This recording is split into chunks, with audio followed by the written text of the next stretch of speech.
चलिए question number 28। Question क्या कर रहा है, the sum of number and its reciprocal is 2 whole 1 by 30 is 2 whole 1 by 30। ये है question number 28।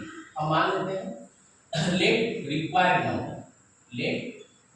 Number be x। Required number क्या मानेगा x।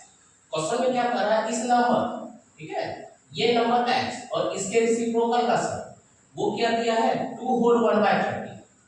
क्लियर है, यानी the sum of number and its reciprocal is 2 whole 1 by 30। Solve कर लेते हैं। यहां नहीं पूछा तो 1, ये रहा x, 1 से डिवाइड किए x into x square plus क्या हो जाएगा 1, 30 पूजा क्या हो गया 60 प्लस 1 61 बाय 30। इस दूना 60 है x। अब क्या करना है, क्रॉस मल्टीप्लिकेशन। ये हो गया 30x square plus 30 equal to 61x। Solve कर दे, ये रहा 30x square minus 61x plus 30 equal to क्या है 0। अब हमको फैक्टराइज करना है, क्या करना है फैक्टराइज, और फैक्टराइज करके लाना क्या है 61 एक क्या है प्राइम नंबर, क्या है ये प्राइम नंबर। चलिए फैक्टराइज करते हैं, ये रफ वर्क है, ठीक है। चलिए ये 30 है, 30 को हम लिख सकते हैं 2 से ये 15, फिर यहाँ 3 से 5, फिर यही 2 3 5 2 3 5 दो बार रिपीट होगा। रिपीट करके हमको लाना क्या है 61 लाना, क्या लाना है 61। तो 3 3 9 एक जगह रखते हैं, ठीक है। 5 5 25 दूना 50 50 9 दूना 18 नहीं, और चेक करते हैं 5 5 25 25 दूना 50 3 3 9 दूना 18 3 3 9 9 दूना 18 और 18 दूना 36 36 प्लस 25 कितना हो गया 61, ठीक है। 26 प्लस कितना 25। ये फैक्टराइज खुद से करना पड़ेगा, इधर फिर से देखो 30 है 2 बार, यानी 2 गुना 3 गुना 5 2 गुना 3 गुना 5। अब चेक कर रहे हैं चेक किए तो पहले वो नहीं आया, तो बाद में फिर क्या देखें कि 3 3 जा 9 9 जा 18 जा 36 किए और 5 5 जा 25। जब हम इस दोनों को ऐड किए तब हमारा वो वैल्यू आ गया कौन सा 61। तो ये फैक्टराइज हो गया, ये हो गया 36 30x स्क्वायर माइनस एक हो गया 36 है और एक हो गया माइनस 25 है प्लस 30 इक्वल टू कितना 0। सॉल्व कीजिए, यहाँ 6x कॉमन हो गया, ये हो गया 5x माइनस 6, माइनस फिर 5 कॉमन लिए तो 5x माइनस 6 इक्वल टू किसके बराबर 0 के बराबर। अगला हो गया 5x minus 6 6x minus 5 equal to किसके बराबर 0 के बराबर। अगले स्टेप में ये हो जाएगा x इक्वल टू 6/5 और एक x इक्वल टू हो गया 5/6, ठीक है। हमारे पास दो आंसर है, हम चेक करेंगे किससे सेटिस्फाई होता है। तो चेक करते हैं किसके लिए, जैसे x का वैल्यू एक बोला x और एक रेसिप्रोकल, यानी 6/5 प्लस 5/6। सॉल्व करते हैं, ये हो गया एलसीएम 30 5 6 के 30 6 6 के 36 6 5 30 5 5 25, ये हो गया 61/30। ये भी सेटिस्फाई किया, उसको चेक करते हैं। ये रहा 5/6 प्लस क्या हो जाएगा 6/5, ठीक है। ये भी सेटिस्फाई करेगा, क्यों, क्योंकि दोनों क्या है उसका रेसिप्रोकल। एलसीएम यहां पे 30 6 5 30 5 5 25 5 6 30 6 6 36, ये भी कितना हो गया 61/30। इसलिए हमारा आंसर क्या होगा, दोनों आंसर होते हैं, कौन आंसर होगा 2। क्लियर है क्वेश्चन, ठीक है। यानी कि एक आंसर हमारा 6/5 भी होगा और एक 5/6 भी होगा, क्यों, क्योंकि ये फ्रैक्शन है और इस दोनों की में रेसिप्रोकल, ठीक है। नेक्स्ट क्वेश्चन आता है क्वेश्चन नंबर 29। क्वेश्चन नंबर 29, चलिए 29 क्वेश्चन देखिए क्या कर रहा है, a teacher on attempting to arrange the students for mass drill in the form of solid square. एक सॉलिड स्क्वायर के फॉर्म में एक स्टूडेंट्स का क्या हो रहा है मास ड्रिल किया जा रहा है। यानी कि अगर पैटर्न हम जैसे रो ले और प्रत्येक रो में जो स्टूडेंट होगा वो भी क्या होगा सेम। अगर 3 रो ले रहे हैं तो प्रत्येक रो में स्टूडेंट्स कितना होगा 3, अगर 5 ले रहे हैं तो प्रत्येक स्टूडेंट में कितना होगा 5। ये हुआ क्या मास ड्रिल।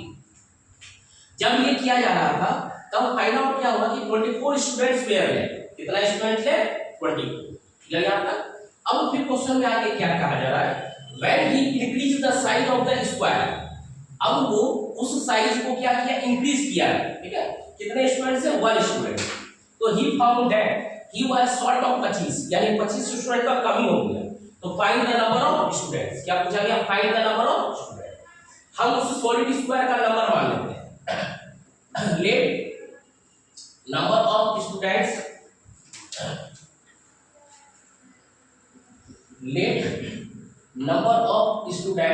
ठीक है in solid square, its solid square be, या सिंपल हम लोग साइड मान लेते हैं। क्या मान लेते हैं? वो सॉलिड स्क्वायर का साइड मान लेते हैं। Let side of solid square be X, कितना मान लेते हैं? एक्स, ठीक है। यानी एक्स स्टूडेंट का यूज किए, यानी एक्स इंटू एक्स यूज कर चुके। उसके बाद हमारे पास कितना स्टूडेंट बचा हुआ है? 24। तो देन नंबर ऑफ स्टूडेंट्स जो होगा, देन नंबर ऑफ स्टूडेंट्स, यानी कि जो स्टूडेंट हमारे पास बचा हुआ है, तो x इंटू एक्स प्लस 20, यानी कि एक्स स्क्वायर प्लस 20। ये क्लियर? यानी कि इतने स्टूडेंट हमारे पास है, ठीक है। यानी अगर हम एक्सरसाइज का मास बिल बनाए तो एक्स स्क्वायर का बन चुका और उसके बावजूद 24 स्टूडेंट बढ़ गए। आगे क्या कहा जा रहा है? अगर हम साइज को इंक्रीज किए, यानी उस स्क्वायर के साइज को इंक्रीज किया गया, कितना स्टूडेंट्स? एक स्टूडेंट, ठीक है। तो इंक्रीज कर देते हैं। अब यहां लिखते हैं क्या? Now increased size, now increased size of solid square, increased size of solid square, यानी पहले x स्टूडेंट्स था, अब कितना स्टूडेंट बढ़ गया? एक स्टूडेंट, ठीक है। तो आंसर जब आएगा x का वैल्यू आएगा 24, 24 का स्क्वायर 576 प्लस 24, वो आपका आंसर होगा, क्लियर। अब एक स्टूडेंट को बढ़ाए, यानी पहले प्रत्येक मास ड्रिल में क्या था? x स्टूडेंट्स, x रो, प्रत्येक रो में x स्टूडेंट। अब लेकिन साइज 24 स्टूडेंट जब बच चुका है, तब हम एक साइज बढ़ाए, चेक कर लेंगे, ठीक है। तब क्या हो रहा है ना, यानी जब हम x + 1 का होल स्क्वायर कर रहे थे, ठीक है, तब हमको क्या है? और स्टूडेंट का चाहिए, ठीक है। और स्टूडेंट स्क्वायर क्यों किए? क्योंकि वो जो मास डी स्क्वायर बन रहा है, तो x + 1 इनटू क्या होगा? x + 1। इसमें क्या है? इसमें एक्चुअली में स्टूडेंट्स क्या है? बहुत ज्यादा है। कितने का शॉर्ट पड़ गया? अगर ये बनाना है हमको, तो हमको 25 स्टूडेंट्स और चाहिए। कितना स्टूडेंट और चाहिए? 25। 25 हमारे पास है नहीं, तो ये जो डाटा है, इस डाटे में 25 स्टूडेंट्स क्या है? ज्यादा। तो 25 स्टूडेंट को अगर हम माइनस कर दे, तब ये हो जाएगा किसके बराबर? x² + 24 के बराबर।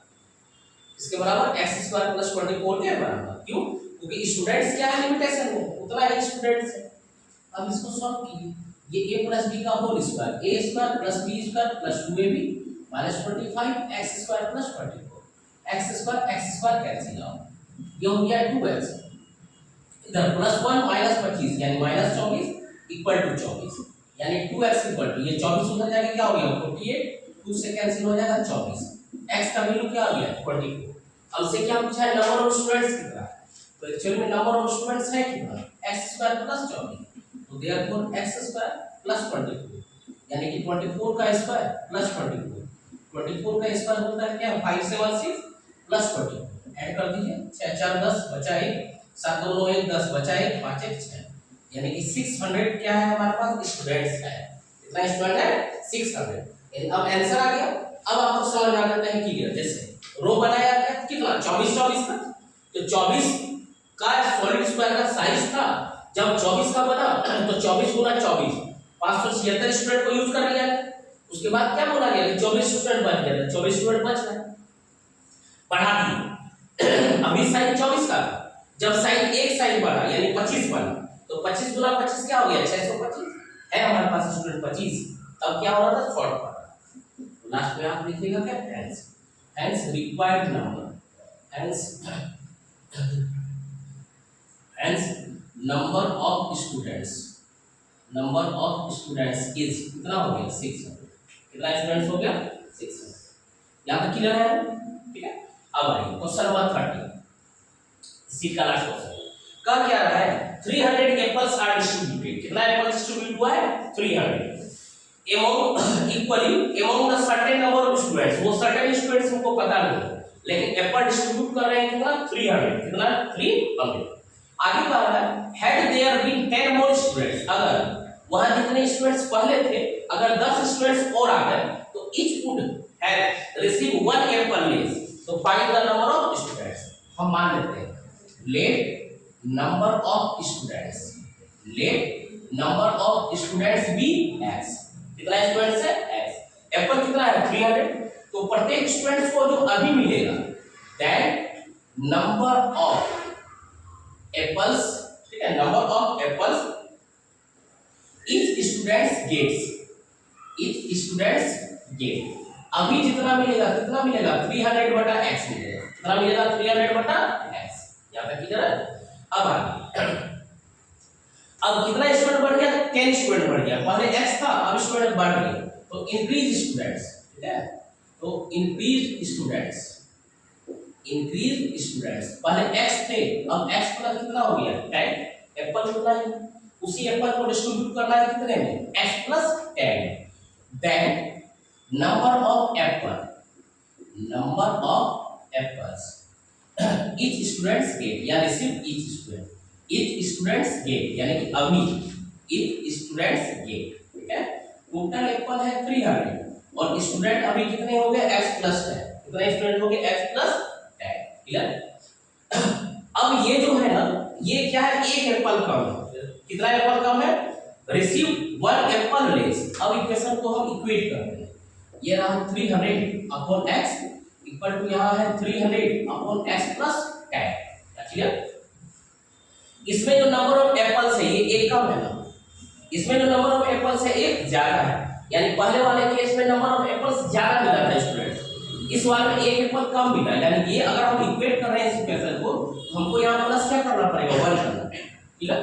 अब इक्वेशन को सॉल्व कीजिए, ये रहा 300 अपॉन x इक्वल टू क्या हो गया 300, इसको 300 upon x plus 10 equal to कितना हो गया होगा, आगे ट्रिक बताएंगे, जिसमें प्लस किया है उसी में प्लस करना है, जिसमें माइनस करेंगे उसी में माइनस करना है, जब आगे क्वेश्चन आगे बढ़ेगा तब।